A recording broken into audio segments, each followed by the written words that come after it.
시작해 볼게요. 저희가 지난 시간에 솔로몬이 가지고 있는 지혜, 솔로몬이라고 하는 이 사람이 그냥 지혜를 받아서 좋겠다, 이런 느낌이 아니에요. 음, 제가 말씀드렸잖아요. 삼손이 힘센 거랑 솔로몬이 똑똑한 거랑 뭐 이런 식으로 생각하면 안 된다.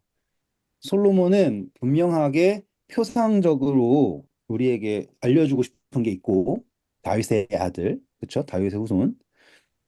동시에 솔로몬은 세상의 축복과 그리고 하늘의 축복 모두를 받은 역사의 유일한 예시다. 음, 그게 제일 중요한 거예요. 역사적으로 솔로몬 전후로 없어요. 왜냐하면 예수님이 아무리 하늘의 지혜를 받았다 하셔도 세상의 축복을 받지 않았잖아요. 솔로몬 같이. 그리고 본성 자체가 다르지 않습니까? 이제 지난 시간에 했던 그걸 쥐고서 보셔야지 돼요. 그래서 솔로몬이 세상에 있는 지혜로 시작했을 때 첫 번째 통치할 때 했던 게 이제 혼인으로서 이렇게 평안을 유지하려고 정책을 했지 않습니까? 음, 근데 그게 올무가 되잖아요. 세상의 지혜가. 음, 그래서 이 3장에는 3장 초반에는 세상의 지혜로 했던 솔로몬의 판단. 그래서 결혼하고 뭐 이런 식으로 했던 거. 그리고 난 다음에 이제 하나님의 지혜를 받고서 이 재판을 하는데 솔로몬이 구한 게 재판할 수 없으니까는 지혜를 주세요라고 했지 않습니까?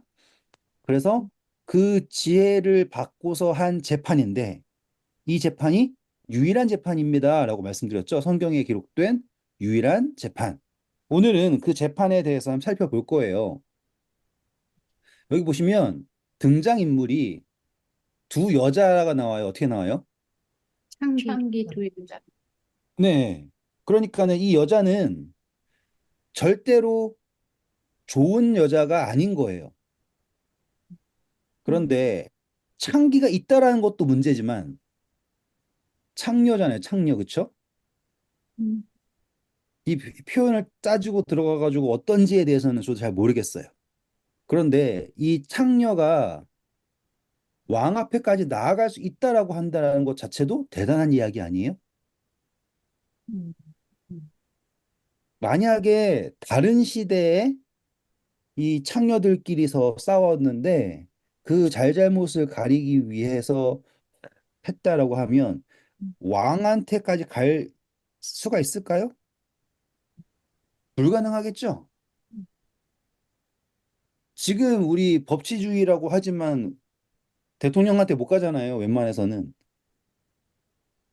그러니 지금 솔로몬이 가지고 있는 체제 하에서 이 창녀들조차도 왕의 앞에까지 갈 수 있다라고 하는 정도라면 그 통치의 그 완벽함이라는 게 정말 법의 손이 안 닿는 끝에까지 그의 통치력이 닿고 있다라는 뜻이에요. 그냥 여자가 있었다가 아니라 창녀 둘이서 왕위까지 올 수 있다면 솔로몬의 통치는 정말로 사람의 손이 안 닿는 생각조차 안 닿는 그 끝에까지 닿을 수 있을 만큼 완벽한 통치를 하고 있다. 중요합니다.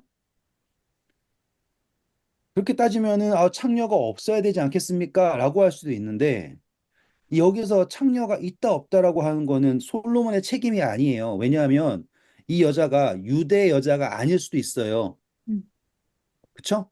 음, 이방 민족일 수도 있다고요. 그러니 이 여자가 어떤 민족일 거다라고 생각할 이유가 없이 그냥 성경에서 항상 버림받은 위치에 있는 창녀 둘이서 왕에게 재판을 받으러 올 수 있다라는 것 자체가 중요한 것이고 그리고 그것이 상징하는 거는 창녀는 죄인을 상징하겠죠. 그렇죠? 음, 그래서 우리 죄인인 우리가 나아간다라고 하는 첫 번째가 될 수 있고요. 두 번째는 창녀인 두 여자에게 아들이 있다라는 거에서 우리는 이제 사단 그리고 예수님이라고 하는 그 역할극을 놓고서 이야기하기 시작할 거예요. 첫 번째 이야기 이해하셨죠? 일단 창녀라는 것. 자, 그래서 하나님의 지혜를 받은 솔로몬이 한 재판의 의미가 무엇인가? 라고 했을 때 여기에서 읽어보겠습니다. 이제 17절부터 볼까요? 한 여자는 말하되 내 주여 나와 이 여자가 한 집에서 사는데 내가 그와 함께 집에 있으며 해산하였더니 내가 해산한 지 사흘 만에 이 여자도 해산하고 우리가 함께 있었고 우리 둘 외에 집에 다른 사람이 없었나이다. 그런데 밤에 저 여자가 그의 아들 위에 누움으로 그의 아들이 죽으니 그가 밤중에 일어나서 이 여종 내가 잠든 사이에 내 아들을 내 곁에서 가져다가 자기 품에 누이고 자기의 죽은 아들을 내 품에 뉘었나이다. 네, 보시면 아침 여기에 한 집에 살고 있다라고 하죠. 네. 한 집은 지구라고 생각하시면 되고 아이가 죽은 것은 생명이 없는 아이가 있다라고 하는 거는 사단, 생명이 있는 아이가 있다라는 것은 예수님. 이렇게 할게요. 생명이 있는 것, 없는 것. 있는 것은 예수님, 없는 것은 사단. 이렇게 이해하시면 되고요. 그런데 생명이 없는 아이를 가진 사단이 생명이 있는 아이가 자기의 아들이다라고 이야기하고 있는 상태라는 거예요. 우리가 전에 했었기 때문에 절대 어렵지 않고 이것은 너무나 평이한 이야기이기도 해요. 근데 오늘은 거기에서 우리가 좀 더 깊이 들어가기 위해서 하나씩 하나씩 짚고 있는 것뿐입니다. 그러면 이 한 집이라고 하는 것은 지구고요. 그쵸? 지구, 한 집. 자, 그래서 먼저 낳은 사람이 누구예요? 살아있는 아기. 그렇죠. 그러니까 먼저 낳은 사람은 예수님인 거고요. 나중에 낳았다라고 우기는 사람은 사단인 거예요. 그리고서는 사단은 자기가 낳은 생명이 없는 아이를 산 아이를 가지고 있는 예수님에게 주고 생명이 있는 아이가 자기의 것이다라고 하는 주장을 하고 있는데 이 이야기가 어떻게 흘러가냐면 이 두 여자 말고는 진짜 아이가 누구인지 모르는 거예요. 진짜 아이가 누구인지를 이 두 여자 말고는 알 수가 없는 상태라는 거가 이 이야기의 핵심인 거예요. 왜냐하면 엄마는 아이를 알아볼 수밖에 없지 않습니까? 못 알아본다는 게 말이 안 돼요. 그러니까 자기 아이라고 얘기하고 있는데 다른 사람들은 이 아이가 누구의 아이인지를 알지 못하는 상태에서 읽어볼까요? 그다음부터 읽어볼까요? 아침에 내가 내 아들을 젖먹이려고 일어나 본즉 죽었기로 내가 아침에 자세히 보니 내가 낳은 아들이 아니더이다 하매 다른 여자는 이르되 아니라 산 것은 내 아들이요 죽은 것은 너의 아들이라 하고 이 여자는 이르되 아니라 죽은 것이 너의 아들이요 산 것이 내 아들이라 하여 왕 앞에서 그와 같이 쟁론하는지라 왕이 이르되 이 여자는 말하기를 산 것은 내 아들이요 죽은 것은 내 아들이라 하고 저 여자는 말하기를 아니라 죽은 것이 내 아들이요 산 것이 내 아들이라 하는도다 하고 네, 자, 그래서 이 쟁론이 누구한테서까지 이루어지냐면 왕 앞에서 이루어집니다. 이 왕은 이제 우리는 하나님으로 놔야겠죠? 그러니 요 이야기의 세팅 자체는 지구, 사단과 예수님, 하나님 앞에서 심판이라고 하는 모든 요소들이 다 있는 이야기인 거예요. 한 번 더, 왕, 하나님, 한 집, 지구, 진짜 생명 있는 아이의 엄마, 예수님, 생명 없는 아이의 엄마, 사단, 그리고 논점은 뭐냐면 생명이 있는 아이는 누구의 아이인가? 라고 하는 것을 심판받는다. 이제 처음 들으시는 분들도 이해하실 수 있게 제가 잘 설명했다고 생각해요. 그러면 우리가 여기에서 솔로몬이 어떻게 판단했다라는 거는 지금 이따가 볼 거고요. 이 쟁점을 좀 더 자세히 보자 이 말이에요. 우리가 이 인류의 뭐 구속사 이게 막 대단한 것처럼 보이지만 요약하면 생명이 있는 아이는 누구의 아이인가라는 거를 판단하는 게 이 이야기인 거라고요. 그러면 이 모든 이 심판의 과정에서 음. 질문이에요, 이제. 여기에 지금 아이가 있네요. 이 아이의 역할은 뭐예요, 그러면? 아무도 없는데요. 신기하지 살아, 않아요? 음, 아이가 지금 죽고 사는 문제는 이 심판의 역할에서, 심판의 내용에서 아이 역할이 있냐, 없다라는 게 그게 중요한 거예요, 지금.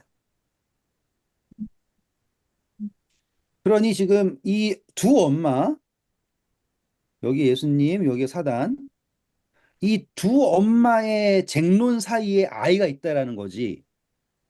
아이가 갑자기 빵긋 웃으면서 막 까르르까르 했더니 왕이 보고서는 기분이 좋아가지고는 아이고 너 예쁘다 너 살아라 이렇게 했다가 아니라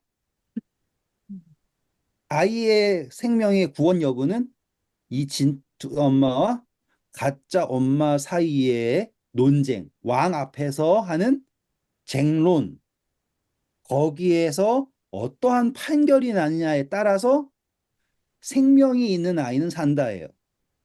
됐죠? 그런데 여기 중요한 거 잊지 마세요. 여기서 중요한 거. 여기 보면 생명이 없는 아이도 있어요. 죽은 아이. 죽은 아이는 이미 죽은 아이예요. 뭐 신기하지 않아요, 이제? 그러니 이 심판이라고 하는 단락에서 봤을 때 죽은 아이는 관계가 없어요. 음, 생명이 있는 아이와 죽은 아이, 이 둘은 이 심판과는 전혀 별개의 문제인 거예요.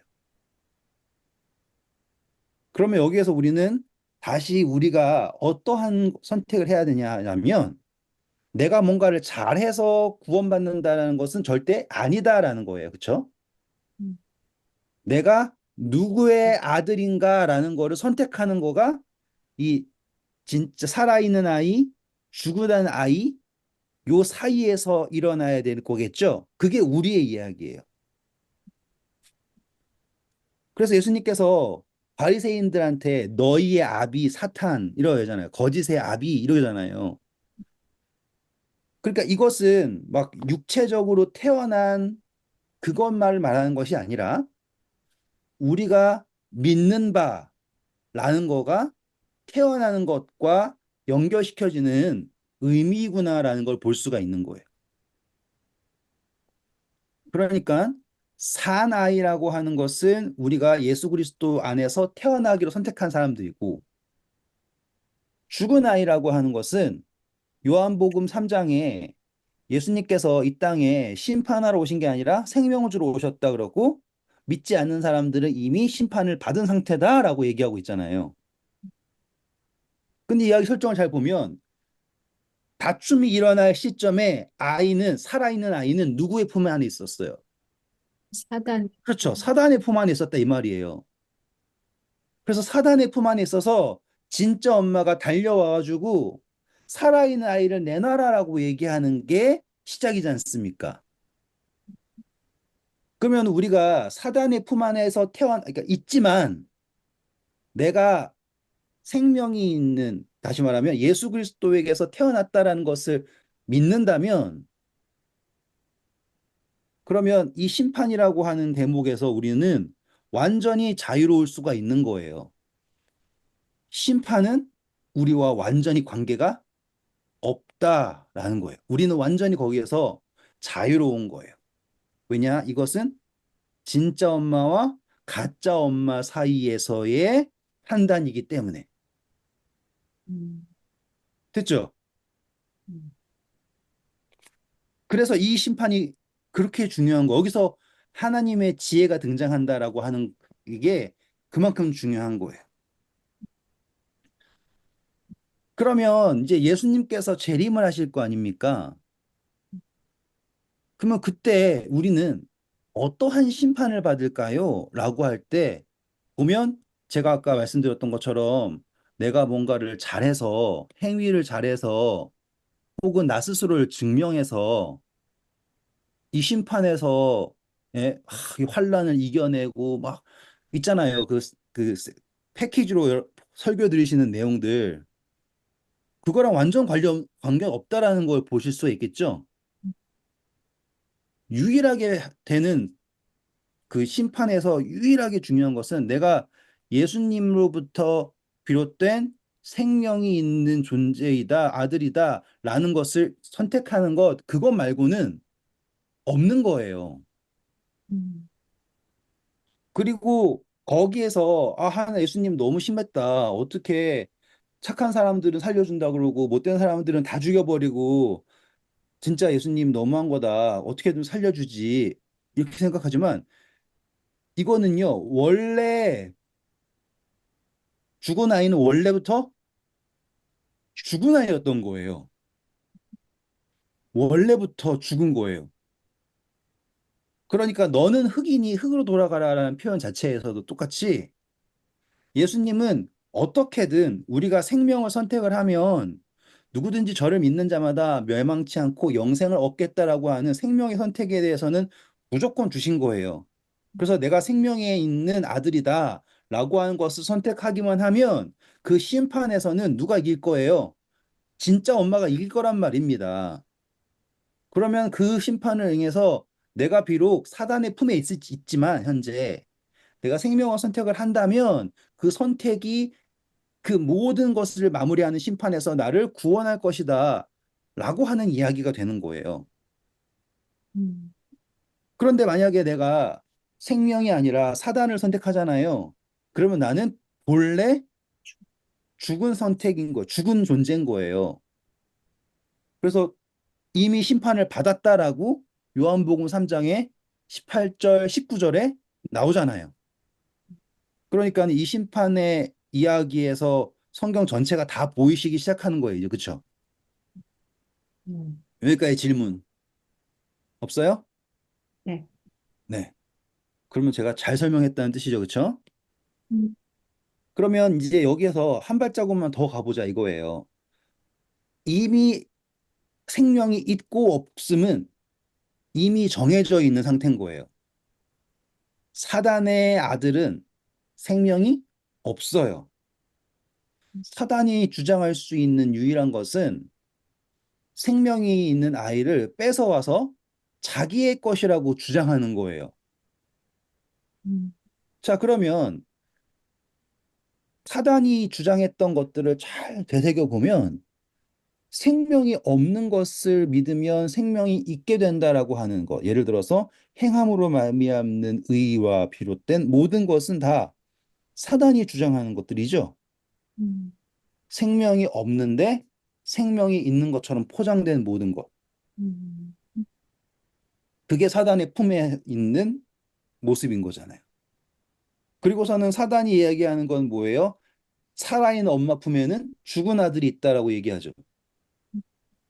그러면 보세요. 우리가 예수님 믿으면 구원받고 막 영생 얻고 막 이럴 것 같지만 실제로 사람들이 그리는 예수님은 심판하러 와가지고는 사람들 전부 다 지옥 보내는 음, 역할로 예수님을 묘사하고 있다는 거.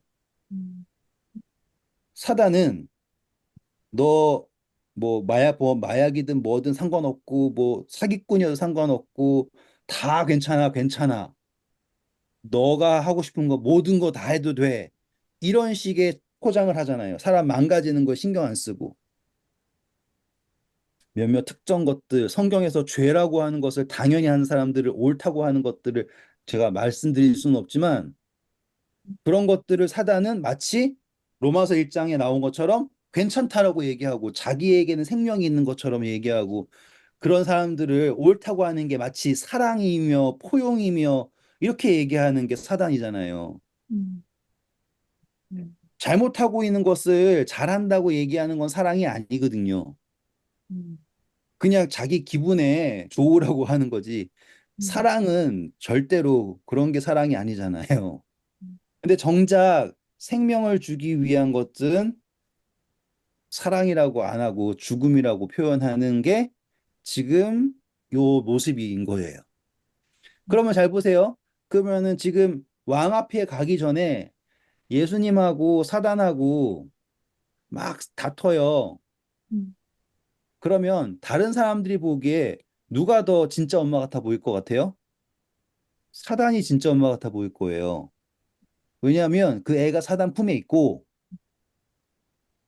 그리고 사단이 하는 이야기가 이 세상이 하는 이야기라면 이 세상이 하는 이야기가 더 그럴듯해 보인다고요. 음, 왜냐하면 그게 인간 중심이니까. 음, 그래서 저는 민주주의라고 하는 것 자체가 음, 그게 사단이 만든 거라고 생각을 해요. 음, 제가 그렇다고 공산주의를 따르는 게 아니에요. 성경에서 말하고 있는 통치는 왕이 통치하는 거예요, 왕. 음, 그러면 왕이 통치하면 다 되는가가 아니라 하나님을 온전히 의뢰하는 왕이 통치하는 것이 올바른 국가의 개념인 거예요. 백성이 통치하는 개념으로 가면 그것은 맞긴 하지만 예를 들어서 이스라엘 백성들이 왕이 없을 때 하나님과 온전하게 서로가 완전 연결되어 있을 수 있을 하나님이 왕이 되는 통치라고 한다면 그거는 이제 민주주의가 아니라 하나님이 통치하는 왕국이 되는 개념이죠. 그렇죠? 음, 근데 지금 민주주의가 되다 보니까는 많은 사람들이 맞다 그러면은 틀려도 맞다고 해야 될 상황이 돼버린 거 아니에요.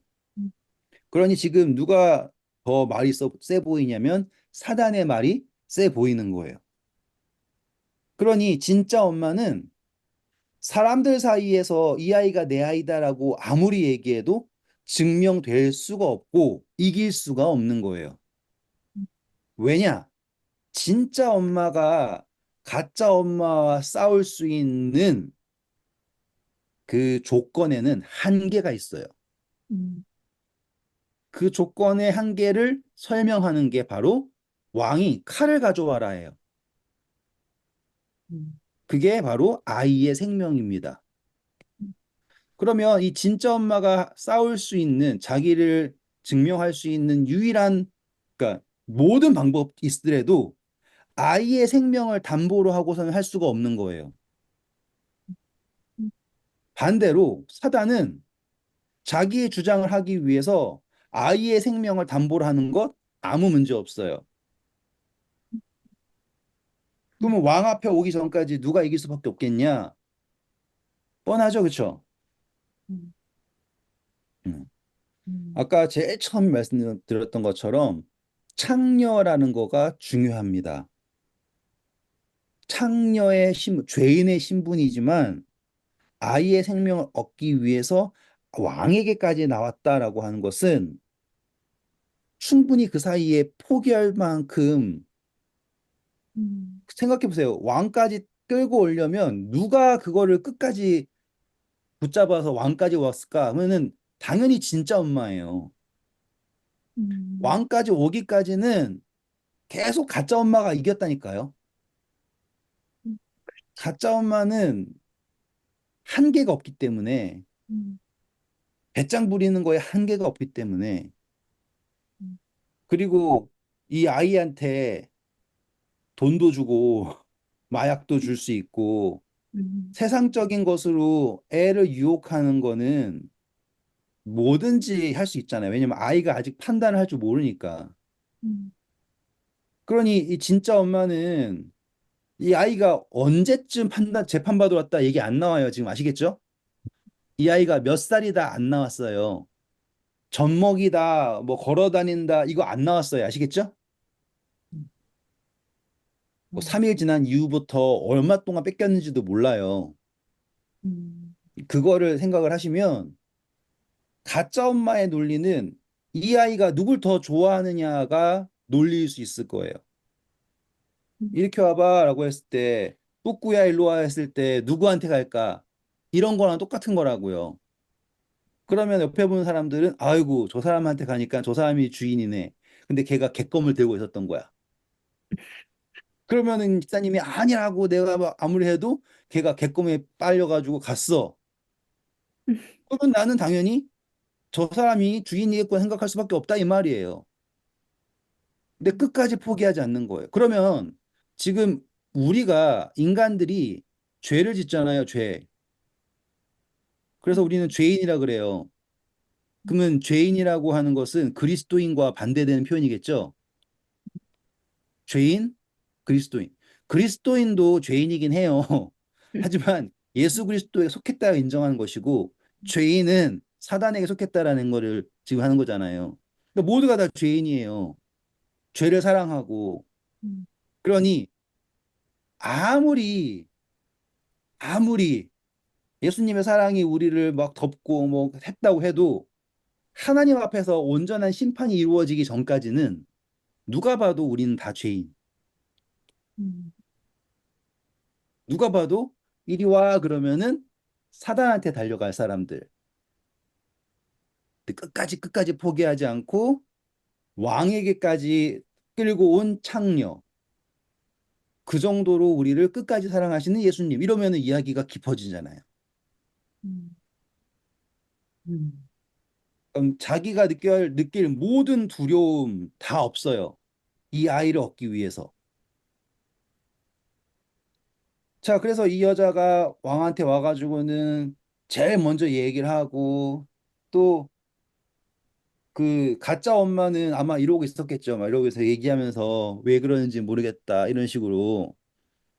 그때 왕이 한마디 하는 게 칼을 가져와라 라고 얘기를 해요. 그래서 성경에서는 칼이 상징하는 건 말씀 뭐 이렇게 있고 뭐 다 있잖아요. 그래서 적용도 할 수 있겠어요. 뭐 그럼 적용할 수 있긴 해요. 근데 중요한 것은 이 칼의 목적은 뭐냐면 아이를 죽이기 위한 목적이에요. 칼의 목적이 뭐라고요? 아이를 죽이기. 아이를 죽이는 거라고요. 그게 이제 심판이라는 겁니다. 이 심판의 내용은요, 진짜 엄마, 가짜 엄마를 판단하는 게 목적이 아니라 완벽하게 애를 반으로 잘라서 공의로운 심판이 된다라고 하는 게 심판의 목적인 거예요. 그러면 이 칼이 딱 주어졌을 때 우리는 그 칼을 딱 보는 순간 어떤 생각을 하냐면, 야, 죽는구나. 음, 이거는 그냥 죽음밖에 없구나. 라는 음, 거예요. 그러면 우리가 만약에 하나님의 말씀을 봤을 때 우리가 느끼는 건 뭐예요? 결국에? 죄를 깨닫죠. 네. 율법 앞에서 당당하게 설 수 있는 사람 있어요? 아니요. 없잖아요. 그렇죠? 그러니까 이 칼을 보고서는 우리가 어떤 느끼느냐라고 하는 것도 설명이 가능한 거예요. 그리고 이 칼이라 율법이라고 하는 칼을 들이대잖아요. 그러면 구원받을 사람 있어요, 없어요? 없어요. 없죠. 신기하죠? 음. 그래서 공의롭게 다 죽어요. 공의롭게 다 죽는 거예요. 왜냐하면은 누군가는 들보가 있는데 티끌 보고 뭐 이런 식이지만 율법 중에 지극히 작은 거 하나 보면도 죽는 거잖아요. 애를 반을 잘랐는데 아유 절반 정확하게 안 잘랐다. 쟤는 손가락 하나 더 갔다. 이렇게 싸울 거 아니죠. 그게 의미 있어요? 없죠. 그쵸? 그러니까 이 율법을 근거한 심판은 아무리 공의를 외쳐도 의미가 없다라는 거예요. 그런데 아주 공의롭게 일거수일투족을 다 적어가지고 그거를 알려줘가지고는 자 얘는 얘래서 구원받고 쟤는 저래서 구원 못 받아 라고 이야기하는 게 어떤 구원이겠어요? 이 칼 심판 말하고 있는 거예요. 그러니까 사람들은 계속 예수님이 오셔서 하는 심판에 대해서 심판을 이 칼 심판을 바라보고 있어요. 누누이 말씀드리지만 칼 심판에는 생명이 없고요. 칼 심판이 말하는 공의는 절대로 생명을 구할 수 있는 공의를 말하는 게 아니에요. 음, 그래서 이 정말 그 자기가 의롭다라고 주장하는 많은 그리스도인들이 아, 예수천당 불신 지옥 해가지고 사람들이 지옥 안 가면 공의가 없어집니다. 이 이야기를 하실 때 음, 그들이 바라보는 건 뭘 보고 있는 거예요? 칼을 보고 있는 거예요. 근데 하나님께서 칼을 가져와라 라고 얘기할 때의 목적은 솔로몬이 칼을 가지고 와라 라고 얘기할 때의 그 의도는 그 칼로 애를 정확하게 반잘라야지가 아니라 누가 진짜 엄마인지 가짜 엄마인지 그 관계를 판단하는 게 심판인 거예요. 음, 우리는 계속 칼만 보고 있잖아요. 그리고 은혜를 칼 덜 맞게 하는 걸 은혜라고 생각하잖아요. 그거 은혜 아니에요. 칼을 덜 맞게 하는 게 은혜가 아니라고요. 은혜라고 하는 거는 지금 그 심판의 자리까지 창녀인 엄마가 그거를 끌고 끌고 끌고 절대 포기하지 않고 와서 그녀에게 주어진 마지막 희망에서 왕이 아이를 반으로 자르라 얘기할 때 아이 엄마가 아이를 포기한다고요. 아이를 포기하는 거예요? 관계를 포기하는 거죠. 그렇죠? 왜 관계를 포기해요? 아이의 생명을 위해서. 읽어볼까요? 이르되 칼을 내게로 가져오라 하니 칼을 왕 앞으로 가져온지라 왕이 이르되 산 아이를 둘로 나누어 반은 이 여자에게 주고 반은 저 여자에게 주라. 그 산 아들의 어머니 되는 여자가 그 아들을 위하여 마음이 불붙는 것 같아서 왕께 아뢰어 청하건대 내 주여 산 아이를 그에게 주시고 아무쪼록 죽이지 마옵소서 하되 다른 여자는 말하기를 내 것도 되게 말고 내 것도 되게 말고 나누게 하라 하는지라. 왕이 대답하여 이르되 산 아이를 저 여자에게 주고 결코 죽이지 말라. 저가 그의 어머니니라 하매 네. 오 지금 딱 느낌 오셨죠? 음, 응. 이 이야기 자체가 깊이가 어마어마한 거예요. 음, 지금 진짜 엄마는 아이의 생명을 위해서 뭘 포기했다고요? 관계를 왕- 포기했다고요. 음, 관계를 포기하고 싶어서 포기했어요? 아니죠. 아이의 생명을 위해서예요. 아이의 생명을 위해서. 그런데 이 가짜 엄마는 자기가 옳다라는 걸 위해서 음, 하고 있는 거잖아요. 자기가 옳다라는 거. 근데 자기가 옳다라고 하는 게 이 여자도 못 갖고 나도 못 갖고 그러면 이 여자랑 나랑 어떻다라는 거예요? 같다라는 거죠. 음, 예수님하고 사단의 차이가 뭐가 있어요? 사단은 자기가 생각하기에 지극히 높은 자와 비길 수 있다라고 하는 게 목적이잖아요. 그게 음, 사단의 그 궁극적인 목적이에요. 그래서 예수님과 같은, 그러니까 예수님처럼 되는 게 아니라 예수님과 같은 레벨에 있고자 하는 게 사단의 목적이잖아요. 음, 그래서 예수님이 생명을 창조주기 때문에 생명을 가질 수 있는 거잖아요. 그의 안에 아버지께서 그 안에 생명이 있은 것 같이 아들에게도 생명을 주어, 그렇죠? 그게 요한복음에 나오는 거잖아요. 근데 사단에 그게 없잖아요. 음, 그런데 예수님이 낳은 생명인 우리를 자기의 품에 두고 자기에게 생명이 있다라고 주장하는 건데 마지막 심판에서 사단이 원하는 거는 정말로 공의로운 심판으로 반반 잘라서 그 누구도 못 갖게 하면은 예수님하고 자기가 똑같이 되는 거잖아요. 그, 이 왕한테 심판받을 오기 전까지는 극구 이 아이는 내 아이다라고 주장했는데 재림이라고 하는 마지막 그 심판 앞에서는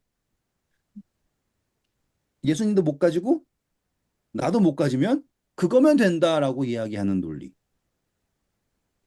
신기하게 다 음, 보이죠, 그쵸? 음, 음, 한 발자국 더 가서 아이를 살리기 위해서 관계를 포기한 여자, 엄마, 진짜 엄마.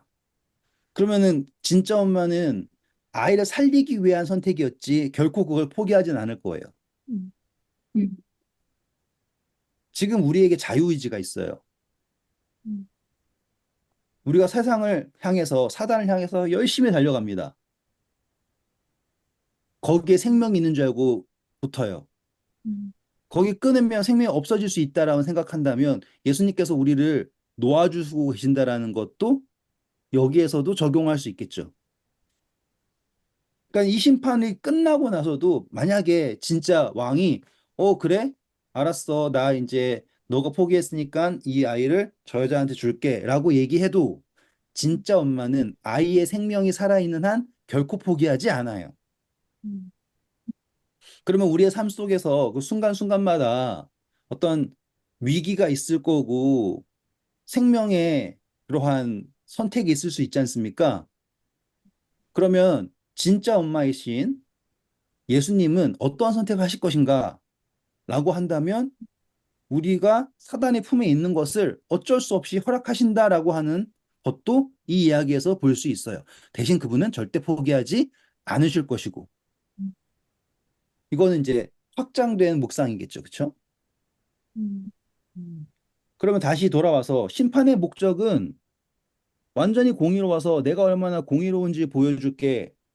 내 칼이 얼마나 날카로운지 보여줄게. 내가 얼마나 절반을 잘 자르는지 보여줄게가 아니라 아이의 생명을 살리고자 하는 것이 진짜 엄마이다라고 하는 것이 나타난다라는 거예요. 그러면은 예수님의 재림을 통해서 예수님의 마음이 생명을 살리고자 하는 마음이다라는 거가 나오겠네요. 음, 그 생명을 살리고자 하는 마음이 가장 완벽하게 표현되는 거를 우리는 뭐라고 얘기하냐면 부활이라고 해요.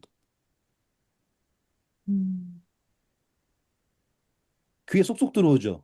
음, 네. 예수님이 그냥 착한 사람들 하늘나라 데리고 가면 돼요. 마음에 드는 애들만 골라서 하늘나라 데리고 가는 건 어려운 일이 아니에요.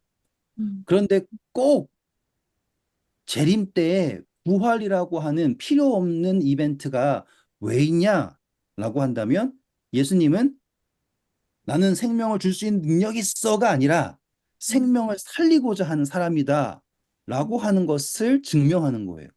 그게 심판이라고요. 음, 음, 정리되셨습니까? 음. 우리는 칼을 보는 심판의 개념에서 벗어나야지 돼요. 이게 그 다음 절 보세요. 28절 뭐라 그래요? 온 이스라엘이 왕이 심리하여 판결함을 듣고 왕을 두려워하였으니 이는 하나님의 지혜가 그의 속에 있어 판결함을 봄이더라. 네. 하나님의 지혜가 나타나는 것은 생명을 구하고자 한다라고 하는 거죠. 음,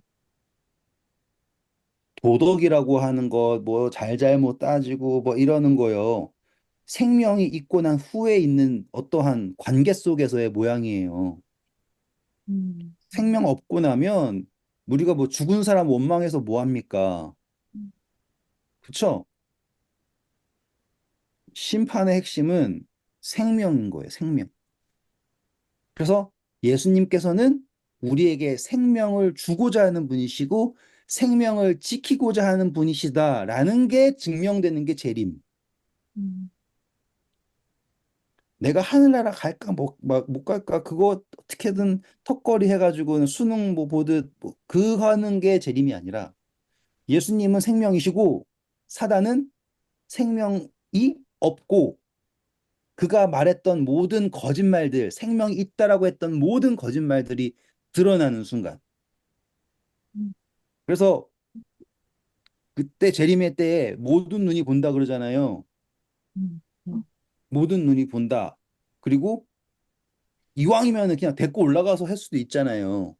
음, 근데 굳이 사단이랑 있는 우리가 있는 이 땅에 예수님이 다시 오셔서 음, 굳이 부활시켜서 생명이 이분에게 있다.